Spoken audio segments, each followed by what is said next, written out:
Senator Durbin.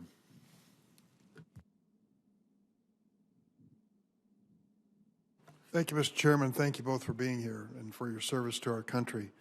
Madam Secretary, there has always been an effort to take care to keep a bright line between our military and partisan political activity.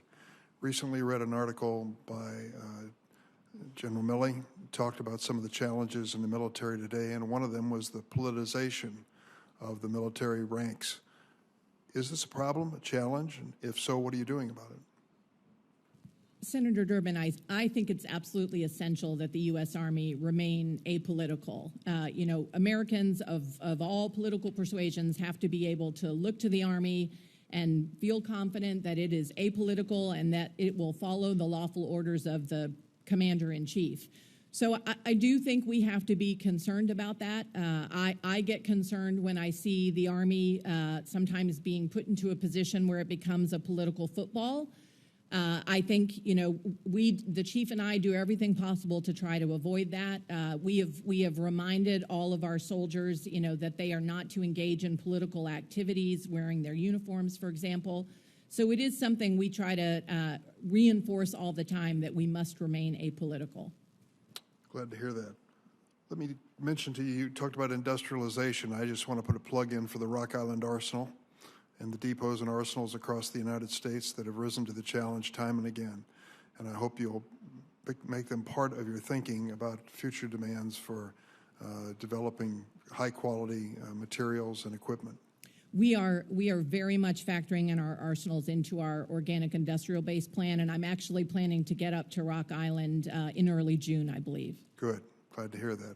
General, you're watching this war unfold in Ukraine, as we all are.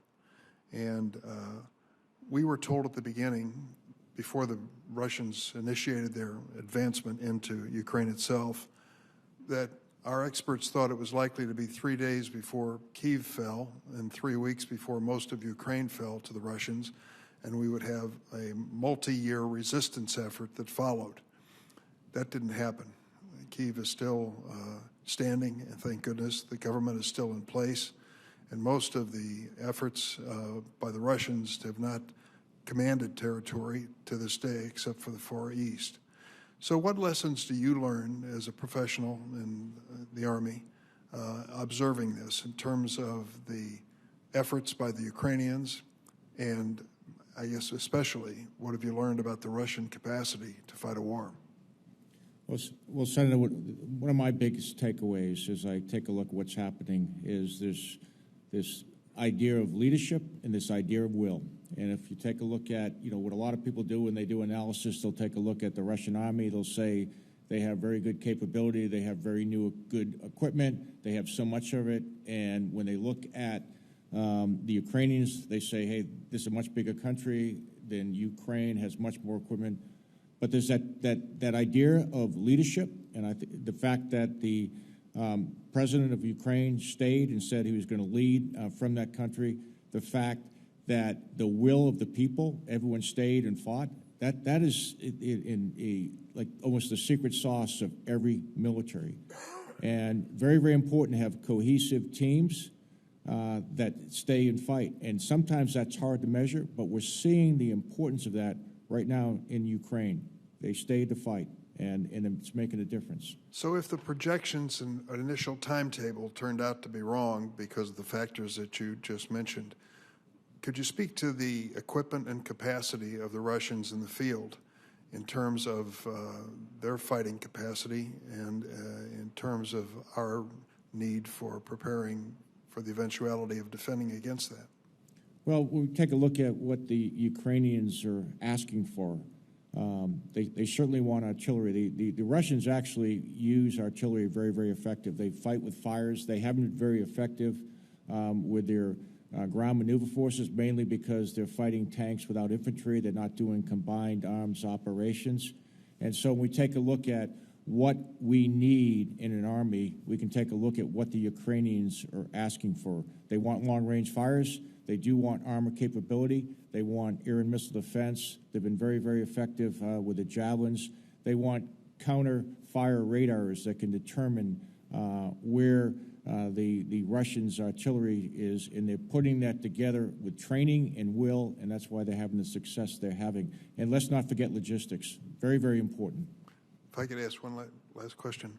Madam Secretary, I am all in when it comes to standing behind the Ukrainians, and I've made that well known to my colleagues. I think it's heartening that it's such a bipartisan feeling on Capitol Hill, and that's almost a rarity, but it is happening.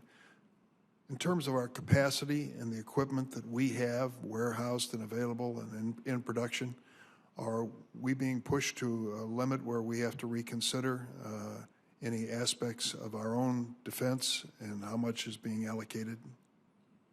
At this time, Senator, I mean, certainly we keep a close eye on, what our minimum requirements are. And as requests from the Ukrainian military have come in, we have factored that into our analysis. But at this time, I'm not aware of us being unable to provide a particular type of assistance to the Ukrainians because we felt like it would jeopardize our readiness. Now, I do think, we are working with industry to try to help them be able to ramp up production so that we can continue, as it looks like this is going to be a rather protracted conflict. We do need to do everything we can, I think, to be able to continue to provide assistance to the Ukrainians while making sure that we have the stockpiles we need. Thank you. Thank you, Mr. Chairman.